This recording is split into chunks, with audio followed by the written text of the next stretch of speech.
Good evening and welcome to the City of Canning agenda briefing. This evening is Tuesday the 8th of September 2020 and it is 6 p.m. Thank you for coming along. I'll just run through our normal preamble and now declare the meeting officially open. It is 6 p.m. I wish to acknowledge the Whadjuk people, the traditional custodians of the land. We also, of course, pay our respects to elders both past and present. Tonight's meeting is for the purpose of asking questions and seeking clarification on agenda items for the next ordinary council meeting, which is in a week's time, next Tuesday. No decision making or entering into debate is to occur at this meeting. May I ask everyone present this evening to turn off all electronic devices, mobile phones, iPads and tablets for the duration of the meeting, and I'll also ask elected members to make sure, please, that we don't have mobile phones on the desk during the meeting. Tonight's agenda briefing is being recorded, as is our normal process. A copy of the audio recording shall be available on the City's website within 72 hours of the completion of this meeting. Agenda briefings are public meetings and any information you provide may be publicly accessible. Attendance. We have the full council in attendance tonight, so I'm very pleased. Thank you very much. Apologies, of course, there are none. Approved leave of absence at item 2.2, there are none. Disclosures of interest. Mr. CEO, I understand we may have none. Zero disclosures, Mayor. None submitted, that is. Thank you. There have been no disclosures made in relation to any of the items this evening. We move on to item 4, question time for the public. At item 4.1, response to previous questions taken on notice, there are none. At item 4.2, which is question time for the public, the time set aside for public questions is 15 minutes, which may be extended if necessary. A question may relate to items listed, a question must relate to items listed on the agenda paper. For recording purposes, please state your name and address and then proceed to ask your question. If an answer cannot be provided at tonight's meeting, the question will be taken on notice and an answer will be provided at the next ordinary council meeting. In accordance with policy AD02, members of the public who have registered their interest to ask questions with the City's administration shall be called upon in the order in which registrations were received. Written questions will precede verbal questions. I officially open public question time. Now the time is, not sure why I'm looking up there, there's no clock up there. The time is 6:02 p.m. I have a question from Marnie Aldridge of Monona Avenue and Shelley. Did you want to step forward, Mrs. Aldridge? Oh, says do not touch the button. Good evening, Mr. Mayor, councillors and City administration. It was about last year, about 6 months ago, if not longer, 9 months, I asked about a question about the CAG site, 72 Riley Road. Is now, according to Appendix B, being actively strategised and master planned. So my question is, what is the strategy and master plan for this area site? Director Adams. So I think when you last asked the question, I gave the response that there was no current strategy for that piece of land, and there still is not. It is being a strategy for that land is being developed. As you are aware, we have spoken to the Canning Arts Centre about relocating at the end of the life of that particular building, which is pretty close to the end of its life, and creating a new facility across the road. Other than that, we haven't completed any master planning, and this council has yet to adopt any strategy going forward.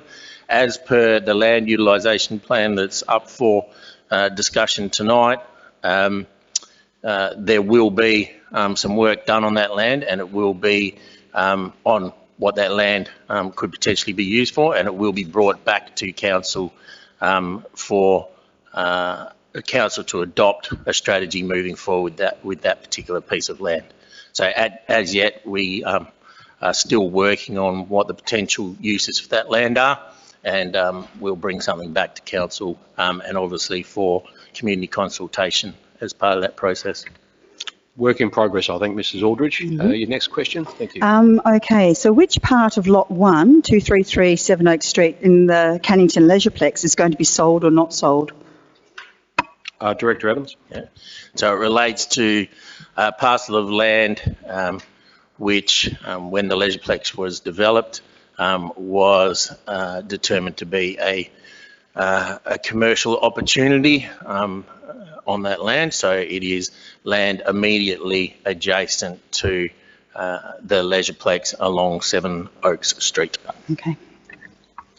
Thank you, Mrs. Aldridge. So what part of the motion is the confidential part? Is it just the price or certain aspects of the sale? Director Adams. There has been a commercial proposal put forward by a particular developer that has some commercial in confidence parts to it that need to remain in confidence until such time as council makes a decision on it. And there are obviously some things of a commercial nature that relate to that development that will need to remain in confidence going forward because they're commercially sensitive. Okay. Thank you very much, Thank you very Mrs. much. Aldridge. Mr. Richard Aldridge.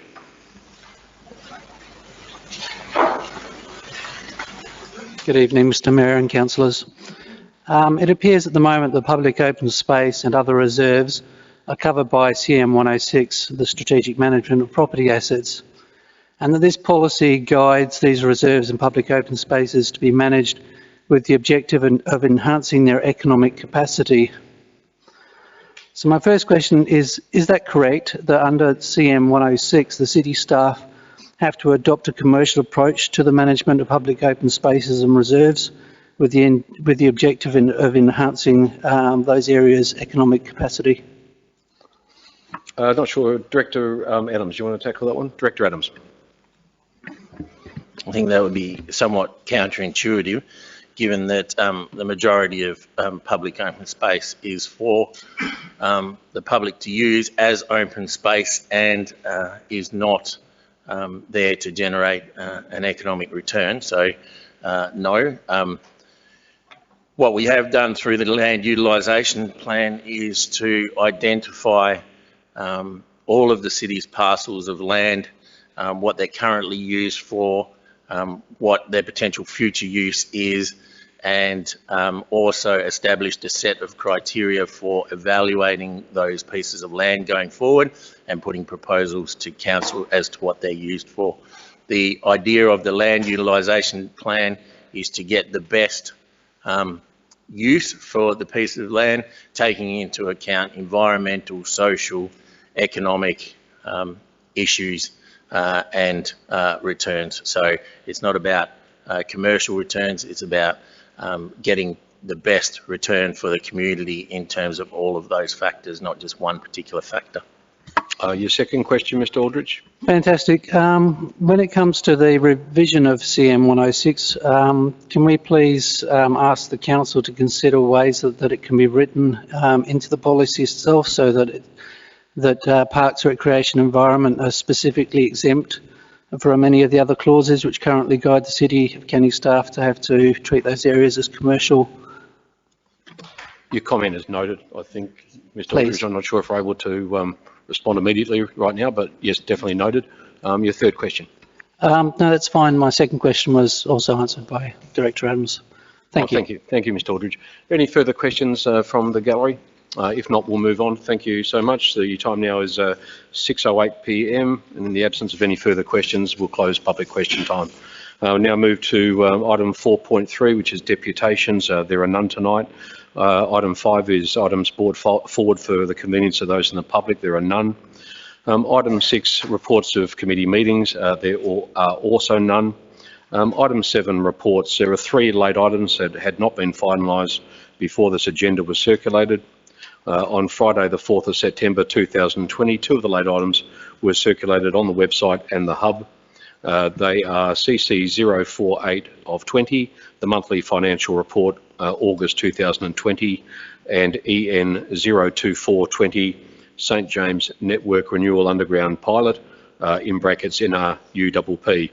Late item CC 052 of 20, adoption and rescission of governance policies relating to elected members, has been deferred to the agenda briefing in October. I'm reading what I've got in front of me here, so just stand by. I'll get governance just to double check that. Governance? Just to let you know, Mr Mayor, I've got CC 04820 as the adoption and rescission. That's not there.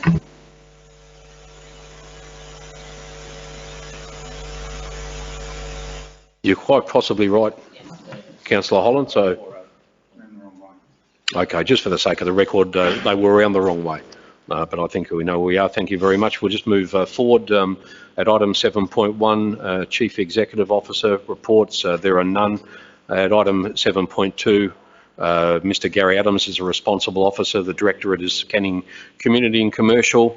I introduce item CC 05020, Land Utilisation Plan 2020-2025. The officer recommendation is on the screen and is also on page 5 of tonight's agenda.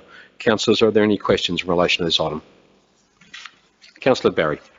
Just before I ask the question, I did hand the CEO an impartiality, so and I'm seeking a ruling on it. Just a question, if point 2, CM 106, I'm just wondering what the problem, or what are we going to review to change or to reflect the content of the land utilisation plan, please? Director Adams. So obviously, if you adopt the land utilisation plan, that sets in place a framework and a number of criteria that we take into account when assessing land uses for city-owned and managed land. What we want to ensure is that the policy aligns with the plan. So if the plan is adopted, then we will go through, review the policy, make sure that it aligns with what council has adopted in the land utilisation plan, and bring it back to council for further adoption. So yeah, we have to do the review based on what council adopts in the plan. Councillor Barry. Yes, I just didn't want to be the other way around. On page 9, number 26, Hillview Place, Bentley Land Assembly, 1 to 3, I know about that, but pursuing additional acquisitions, I presume, I know we heard a bit about it when we were talking about Hillview, but I don't know whether, is that not for council consideration? Is the land utilisation just going ahead under its own steam? Director Adams, is it so, under its own steam? I guess this is talking in general terms. Anything that we do in terms of acquisitions and disposals comes before council as a separate item anyway. As we indicated when we purchased the property that we did, that we would continue to talk with the adjacent landowners in that particular centre and explore other opportunities with regard to land building and land acquisitions in that specific precinct. And when we get to a point where there is something for council to make a decision on, we'd bring it back to council for that decision to be made. Councillor Barry. I'm just wondering whether we could read that in conjunction with point 38, and I'll leave it at that. In 29, financial considerations, it says the city has some of the lowest rate changes compared with other Perth metropolitan local governments. Key strategies of the city's adopted a long-term financial plan 2017-27 to maintain a fair and equitable rating structure for residents and keep rate increases at or below 3.5%. Now, I suppose the question I have to ask is in relation to the current economics that are all about all over Australia, and the fact that I think that we said we're going to review the long-term financial plan, and I'm not quite sure, but if I recall, we're going to borrow some $12 million and we would have to pay that back at 0.9%, which if we had 3.5, that would mean an average of what, 4.4 every financial year, unless we reconsidered some of the projects. So just if I can have an explanation onto that. Thank you. Director Adams, are you able to provide an explanation? So obviously the long-term financial plan that we're currently operating under was adopted in 2017 and adopted that particular rating strategy that you referred to. I think in the last 2 years at least, I know this year and certainly last year, we were rate increases were below that 3.5%. That long-term financial plan worked on a number of assumptions that obviously have changed. Therefore, the long-term financial plan going forward also needs to change. So we have scheduled for an adoption of a new long-term financial plan in accordance with the budget timetable for next year. So all of that long-term financial plan will be under review from probably January onwards next year, when we start doing some workshops with elected members around what goes forward in the next long-term financial plan. So as I said, a number of those assumptions that were made at the time haven't held true. That rating strategy hasn't been adhered to for a number of reasons, particularly what happened this year. So yes, it does all need to be reviewed going forward. And I presume that would be commensurate with the the economic situation of Australia at that time. I mean, because we all know that the LTPF is aspirational, and we would then have to take that into account as well. Director? Of course, the new long-term financial plan will be predicated under a range of new assumptions that will be informed by the economic situation at the time. Thank you. Councillor Ponaturai. Thank you, Mr. Mayor. Just reading on maybe these questions through you to Director Adams. On the point 12, of course, this framework is all about how the city land assets will be used to meet financial, economical, social, environmental obligations. So by any chance, are we able to put some dollar figure for, especially the one is ongoing? Do we know roughly what will be the dollar value, or is it confidential that we can't put it? Or and how we have the Director tables. Adams, did you understand the question? I don't So, okay. understand the question either. Okay, so we have Can you project. just rephrase it? So We have the site, we have the opportunity and the progress update we have. So if it is a land, particular land ongoing where it's marked, so obviously there's an interest for sale.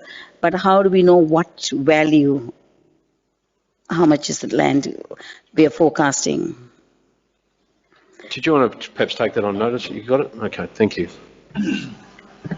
Director Adams. So each of the acquisitions and disposals come before council as a separate item.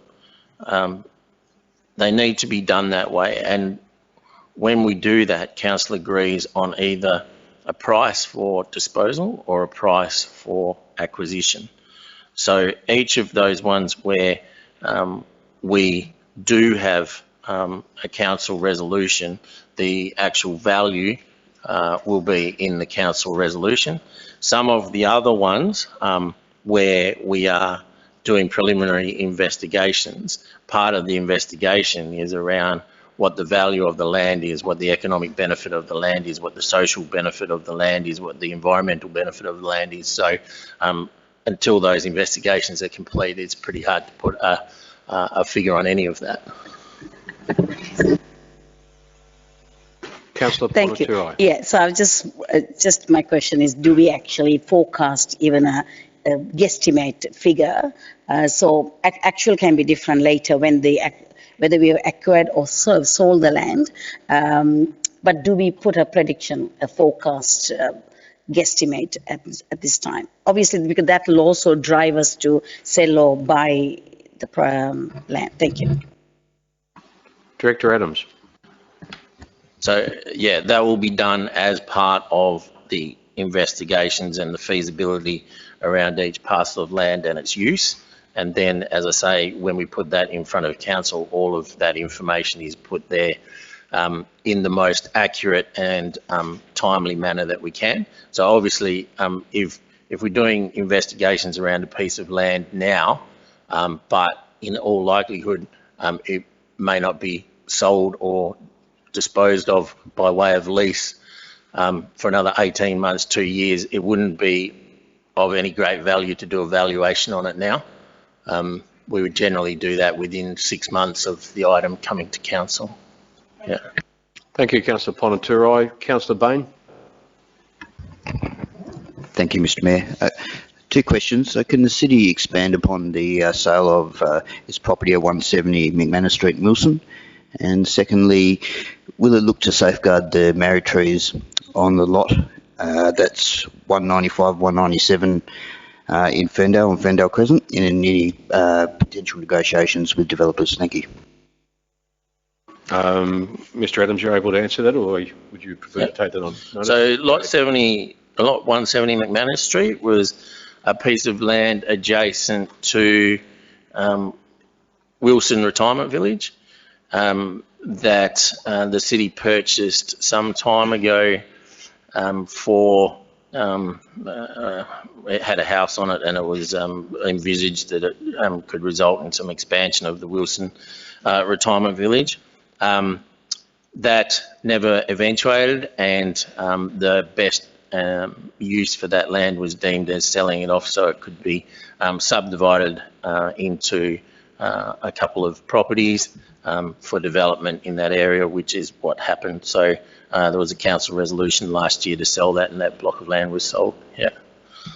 What was the other? Second question was about married trees. So in all circumstances, and that's why we've put that framework together in the land utilisation plan, so that when we do our evaluation of pieces of land and what their potential uses are, that we do take into account the environmental benefits and the environmental values of that land, as the community would expect us to do, as we do with the social benefits of land and the economic and financial benefits of land. So yes, in all circumstances, if there's trees on a piece of land, their value would be incorporated into any assessment we did.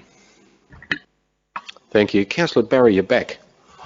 I'm back, yes, without my iPad as well.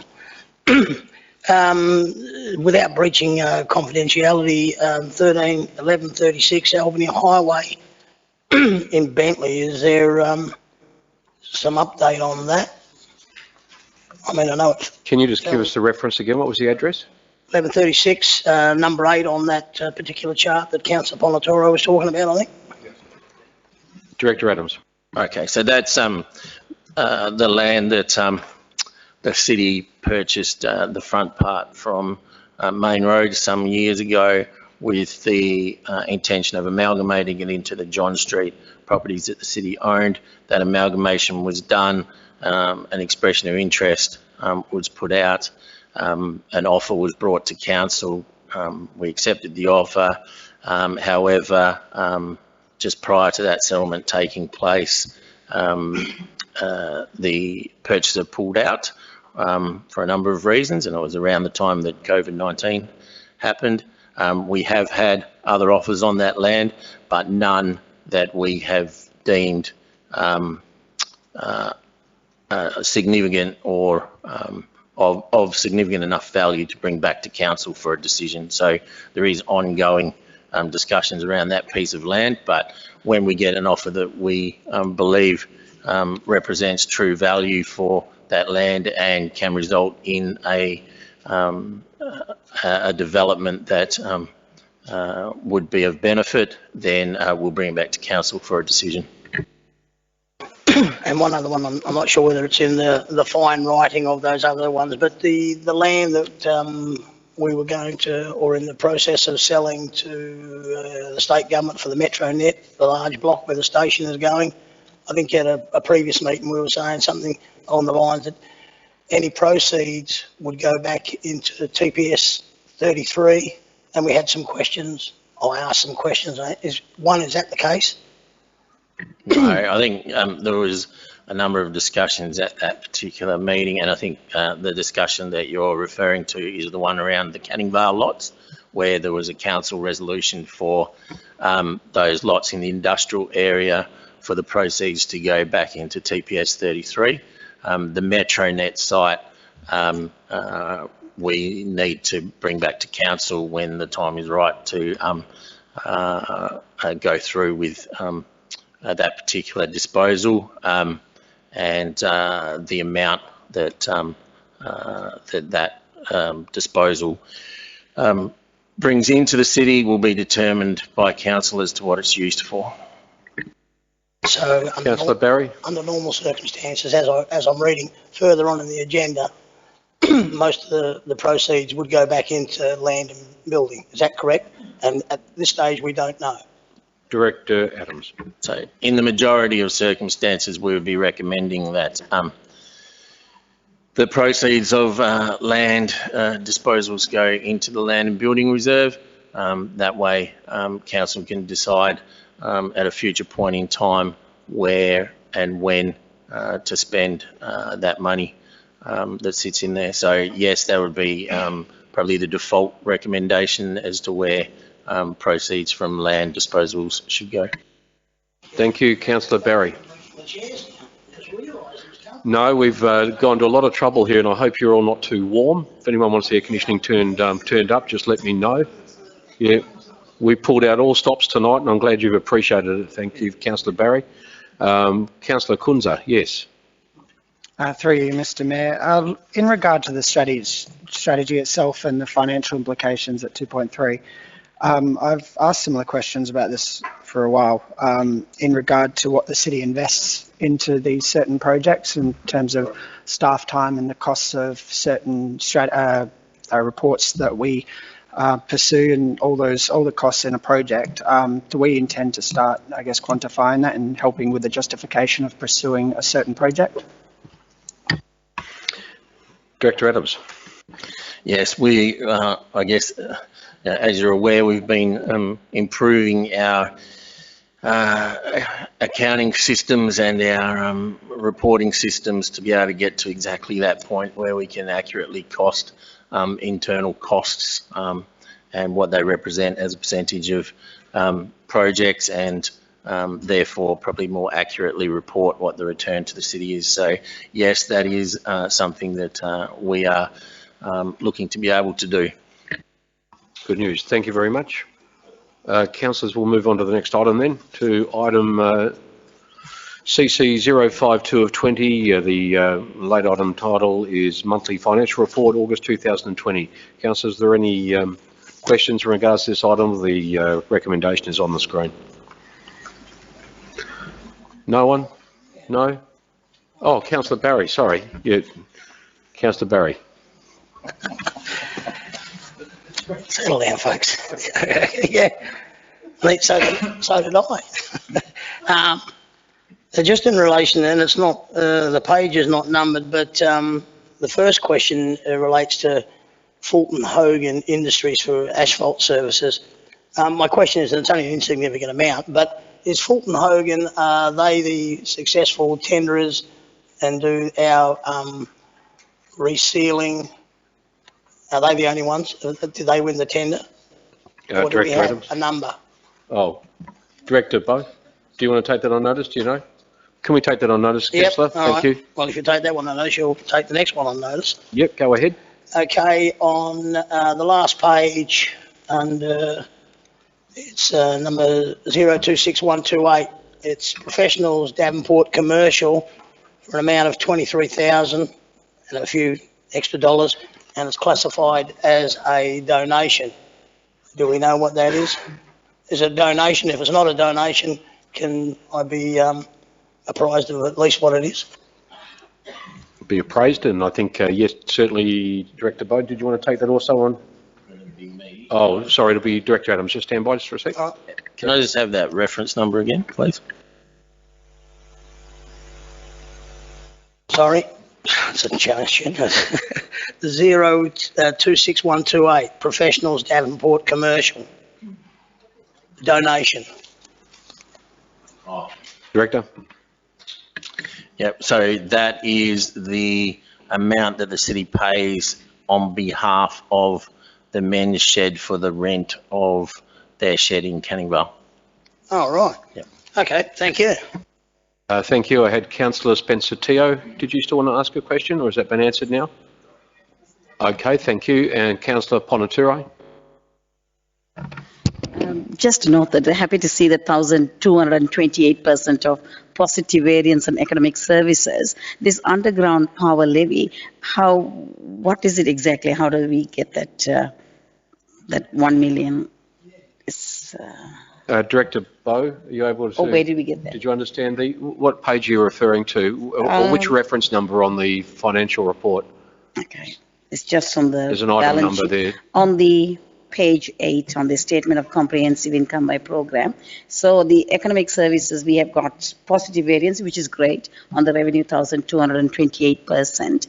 But I know that's to do with the underground power levy. But can somebody expand it? I'm not sure. I don't understand.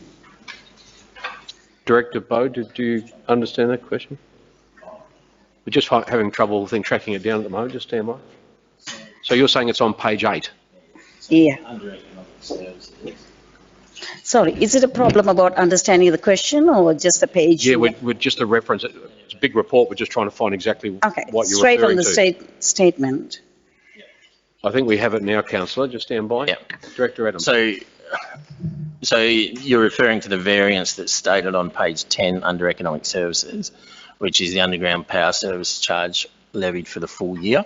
So what happens is that with all the race notices, the underground power charges go out with the race notices. So at the time when the race notices are struck, so is the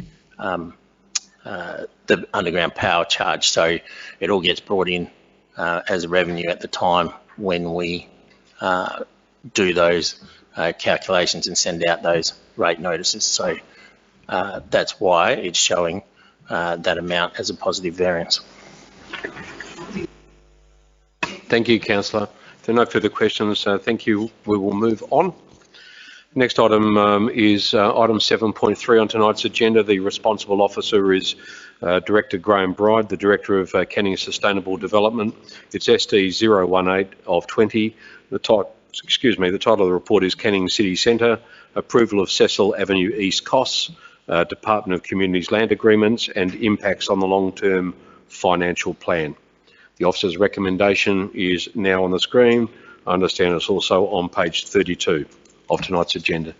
Are there any questions, councillors, before I move past this one? Councillor Barry. Thank you, Mr. Mayor. Just in relation to, I think it's point 5,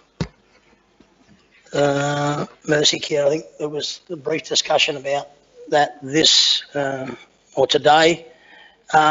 Just if there can be some explanation as to what we actually know about Mercy Care, and by the same token, could somebody explain whether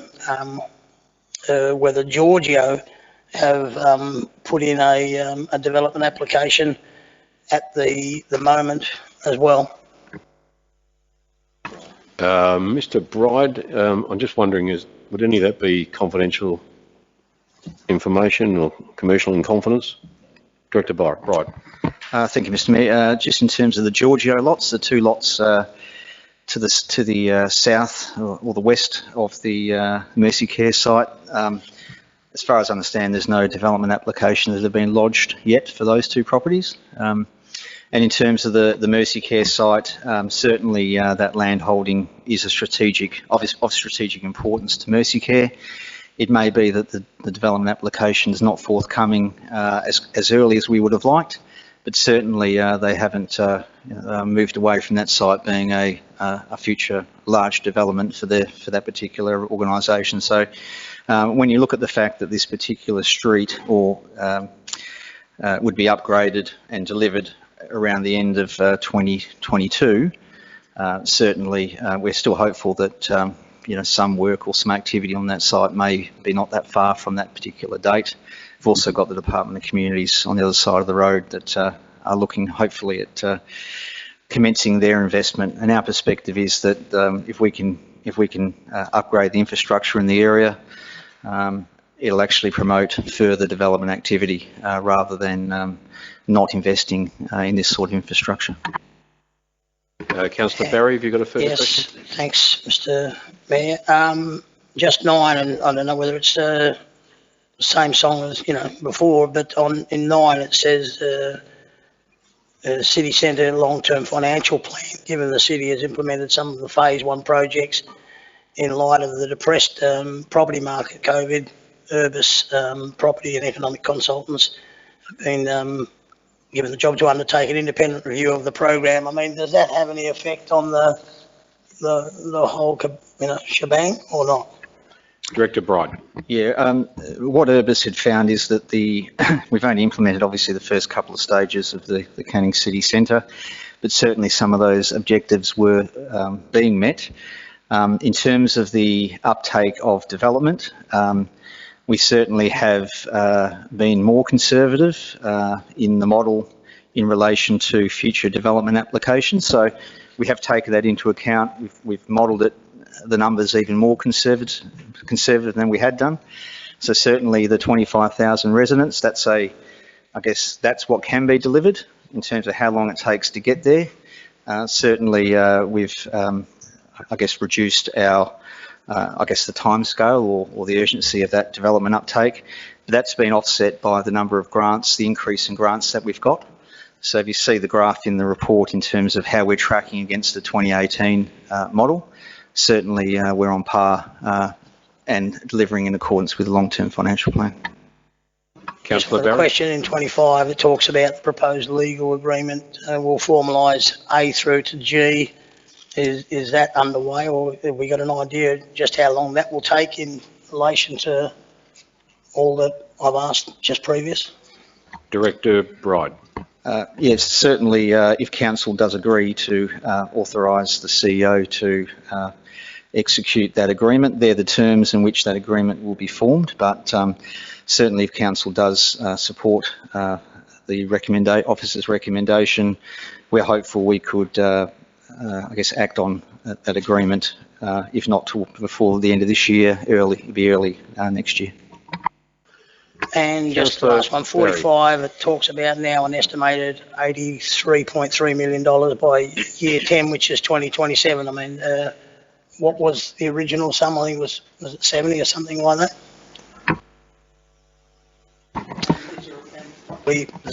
A B to that would be, is there a reason for that? Thank you. Director. Yeah, through Mr. Mayor, the program itself, we have received, as I said before, significant grant income. I think we're looking at about 50% now of the total spend is through grants, and that has grown, and we're hopeful we can further increase the level of grant income that comes in. Certainly, when it comes to Cecil Avenue East, in relation to where it abuts Sevenoaks Street, there's 21% more land area associated with this project than had previously been envisaged.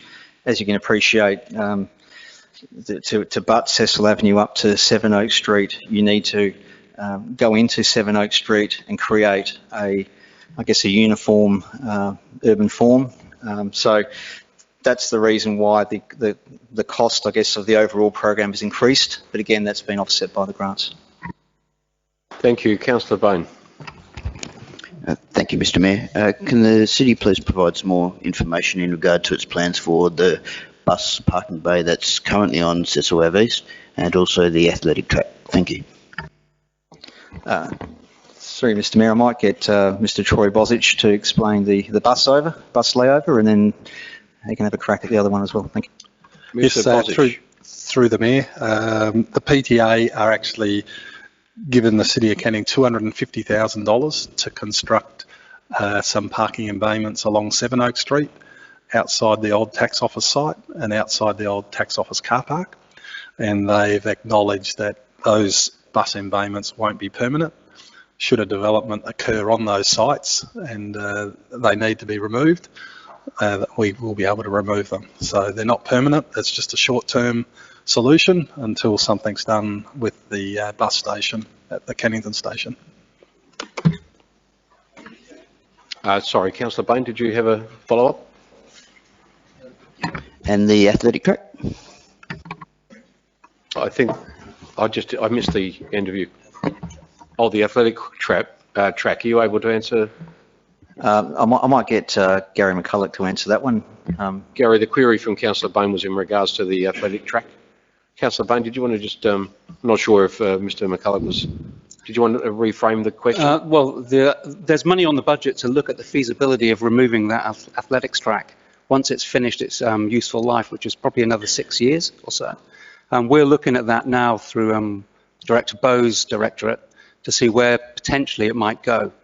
Obviously, it's the zone city centre land at the moment.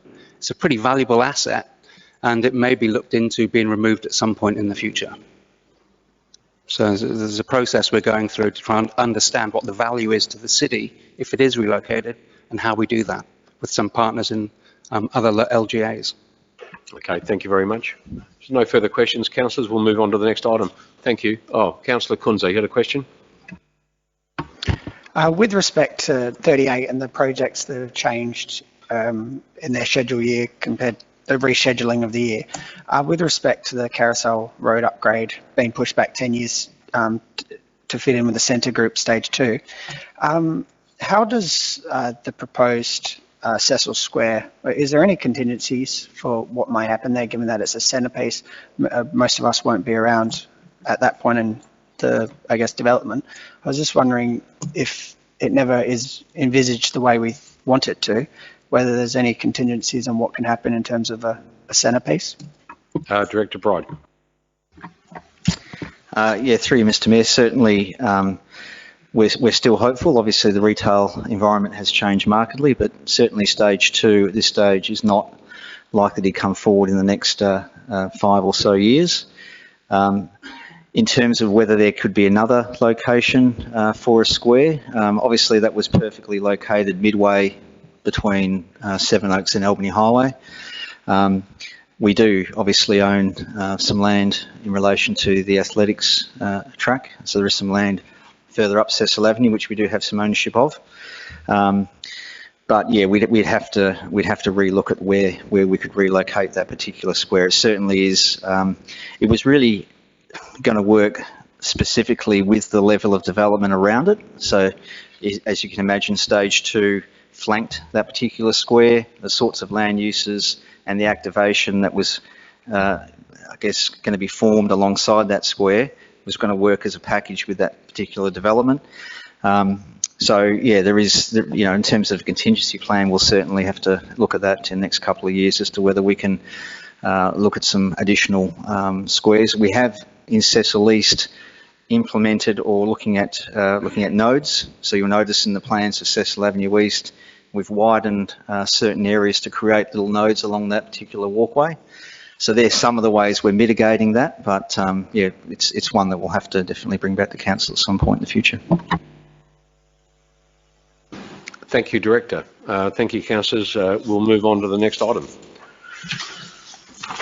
The next item is SID 019 of 20, the appointment of City of Canning Design Review Panel Chair, Deputy Chair and members. The recommendation is on the screen in front of you, and I understand it's also on page 47 of tonight's agenda. Councillors, are there any questions for this item?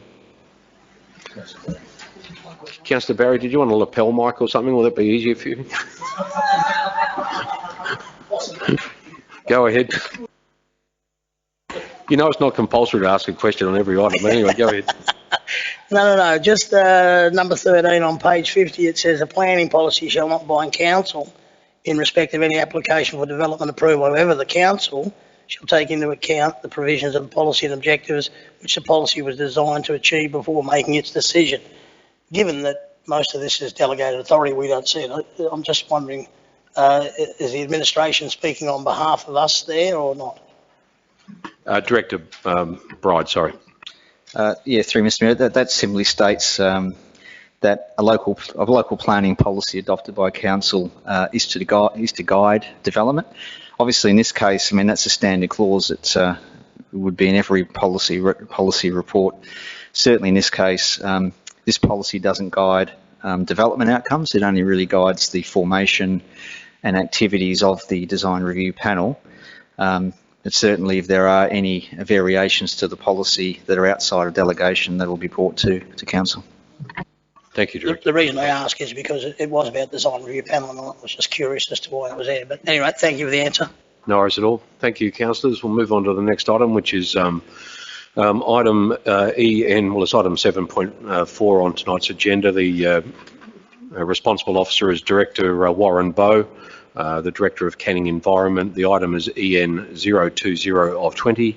The title is, I'll just read the title, is a request for tender 09/2019 for mobile tree, turf and tube stock watering, and the CEO has received a declaration from Councillor Barry. Go ahead, CEO. Thank you, Mayor. I've received a declaration from Councillor Barry. It's in relation to EN 20-20, report title request for tender 2019 mobile tree and turf tube stock and watering. It's an impartiality interest. Councillor, the nature of the interest is Councillor Barry's son-in-law works for an applicant for tender in this particular item. Thank you, Mayor. Thank you, CEO. The recommendation is on the screen, councillors, and also, sorry, what was that? You're not speaking, just through your microphone? I was just saying on the bottom, it says, you know, if you seek a ruling, and as an explanation, given last week we heard about the situation with Neil Douglas, I mean, I chose not to take it upon myself because, as I said before, a proximity or a financial interest, you can't be in the room anyway. So I would ask the council either to say yes or no for me to be in the room. This is not a decision-making forum, so we can't make a decision here. That the compulsion is on you to leave the room if you feel you should. My view on that, as a presiding member, would be that it would be completely appropriate for you to be able to ask questions on the item. You might choose, when the matter is being considered as for in a decision-making process, that you may choose to leave. But I understand, as the Local Government Act currently stands, there's no compulsion on you to do that. And I think the opinion that has been received by the city was exactly that it would be at the moment in the interim until the government makes other arrangements, that at the moment it'll be at your discretion whether you choose to leave the room or not, and not at a ruling of this council. So I'll choose not to ask questions and or leave. That's entirely up to you. Yeah, entirely up to you. But I just ask that probably when you do that, we'll obviously record it and make sure it's all, Yep, absolutely. Okay. Does anyone have any questions in relation to this item before we move past it? Thank you, councillors. We will then move on to EN 021 of 20. The title is Sustainability and Environment Advisory Group Unconfirmed Minutes. Officer's recommendation is on the screen and is also on page 65 of tonight's agenda. Are there any questions on that item, councillors? None, thank you. We will move on. EN 022/20 is the next item. Title of that item is Request for Tender 04/2020 for pre-qualified panel of suppliers for the hire of multi-skilled operators and associated plant. The officer's recommendation is on the screen and appears on page 75 of tonight's agenda. Are there any questions, councillors, in relation to that item? There are none. Councillor Barry? I mean, I was having trouble with my iPad today, and No, that's okay. There probably will be questions on this from me, but I'll obviously have to save them for a later date. So. Oh yeah, and I was just going to say, in the interim, to make it easier for staff, if you wouldn't want to flick them through, and we'll make sure that they're prepared for those on the night. Yeah, tremendous. Thanks so much for that. Councillors, in the absence of any further questions on that matter, we will move on to EN 024 of 20. The title is late item, St James Network Renewal Underground Power Program Pilot, in brackets NRUPP. The officer's recommendation is on the screen. The recommendation is on page 2 of the circulated late report. Councillors, are there any questions on this item? So the late item was circulated. It's on page 2 of that report. It's in regards to the St James underground power pilot programs. Can you find it? Just stand by for a moment, just to make sure we can locate it.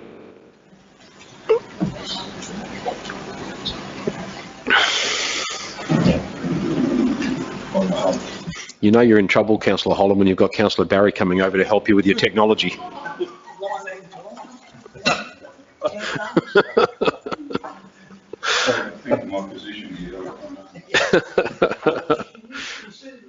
Well, thanks for assisting anyway, Councillor Barry. Are there any questions in relation to this item, councillors, before we move past it? No, you can't. You've got your seat. Thank you, councillors. We'll move past this item, then we'll move on to item 8, which is notices of motion for consideration at the next ordinary council meeting. There are none. Urgent business, there is none. Confidential matters. I'd like to thank members of the public for their attendance tonight and ask that they please leave the council chamber in order for council to consider confidential matters. Okay, thanks, councillors. That concludes tonight's agenda briefing. Thank you very much. And as always, if you've got any further questions or any follow-ups after tonight, please send them through to directors and we'll make sure we get those answers to you as quickly as we can. There being no further business, I declare the agenda briefing closed at 7:52 p.m. Thanks everyone for your attendance tonight. Thank you.